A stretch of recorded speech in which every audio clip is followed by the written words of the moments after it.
Guys, इस video में हम पढ़ेंगे कॉन्टैक्ट प्रोसेस के बारे में, जो कि H2SO4 की प्रोडक्शन के लिए होता है। तो primarily industrial method for manufacturing the concentrated H2SO4 या फिर सल्फ्यूरिक एसिड आप बोल सकते हो।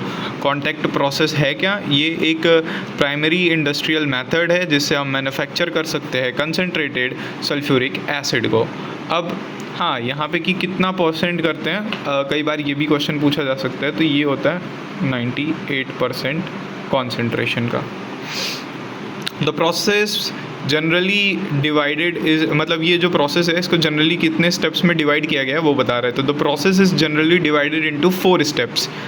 तो सबसे पहला स्टेप, ठीक है, यहाँ पे समझते कि सबसे पहला स्टेप कौन सा है। सबसे पहला स्टेप है production of sulphur dioxide SO2, ठीक है।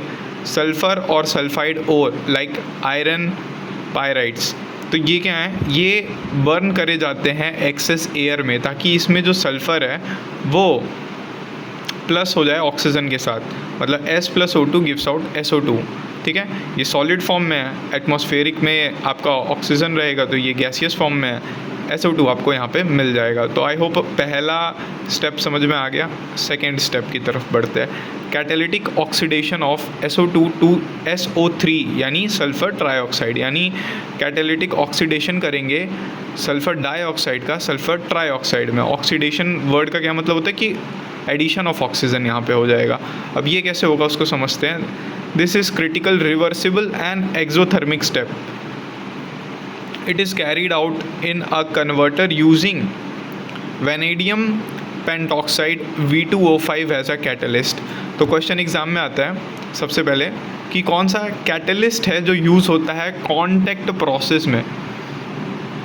कॉन्टैक्ट प्रोसेस में कौन सा कैटलिस्ट यूज़ होता है? तो वैनेडियम पेंटॉक्साइड V2O5 है, और ये यहाँ पे कन्वर्ट कर देता है SO2 को। एक और ऑक्सीजन का यहाँ पे मॉलिक्यूल जाके अटैच हो गया, तो 2SO3, ये यहाँ पे रिवर्सिबल एक्सोथर्मिक रिएक्शन होती है। नेक्स्ट, अब बात करते हैं थर्ड स्टेप की। 2 स्टेप और बचे हैं, इसको ध्यान से देखेंगे तो ये भी ख़त्म हो जाएगा, ठीक है। ये है आपका एडजॉर्प्शन। तो हाँ, एक होता है एडजॉर्प्शन, एक होता है एब्जॉर्प्शन। तो जो एडजॉर्प्शन होता है वो एक सरफेस फिनोमिना है, और जो एब्जॉर्प्शन होता है वो एक बल्क फिनोमिना है। तो यहाँ पे क्या है, यहाँ पे है absorption, absorption of SO3 into oleum. अब ये क्या होता है, SO3 is not dissolve directly in water. ये डायरेक्ट पानी में नहीं घुलता, because the reaction is violently exothermic, बहुत ही ज़्यादा एक्सोथर्मिक रिएक्शन है ये। And forms a difficult to condense acid mist. Instead, it is absorbed in the concentrated H2SO4 to form oolum. तो ये क्या होता है, ये होता है H2S2O7, H2S2O7। तो ये कैसे बनता है, it is absorbed in concentrated H2SO4 to form oleum, ठीक है। तो यहाँ पे क्या होता है, SO3 को हम क्या करते हैं, डायरेक्टली इसका हम वाटर में रिएक्शन मतलब अगर कराएंगे तो वो बहुत ही ज़्यादा एक्सोथर्मिक रिएक्शन होगी। तो इसलिए हम इसको पहले एब्जॉर्ब करते हैं कंसनट्रेटेड H2SO4 में, तो और ये बना लेता है H2S2O7, जिसको हम ओलम बोलते हैं, OLEUM।